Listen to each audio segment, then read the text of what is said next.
Hawk sat up in bed. She was not alone, and Mabari was there. Crawling out from under warm sheets, she hissed at the morning cold floor and dashed to the wardrobe for socks and armour. But mostly, socks. It was then that Orana appeared, looking spooked and distraught. "Mistress!" "What is it, Orana?" Hawk peered over her shoulder whilst attempting to fasten a tricky buckle. "You look as if you'd seen a ghost." "Mistress, we're out of milk."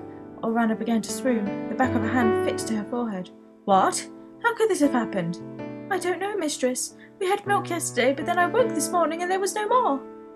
"Maker, no!" Hawk threw herself onto her knees while Orana cried profusely. I will have to go to the shops." "No, mistress. It is too dangerous out there." "There is no stopping me, Orana. We must have milk or the whole house will." Orana leaned forward, all the better to hear. "We'll go without breakfast." Hawk's voice trembled off into a whisper, Orana squeaking loudly at the implication. They were all doomed, and so began Hawk's most epic quest of all time.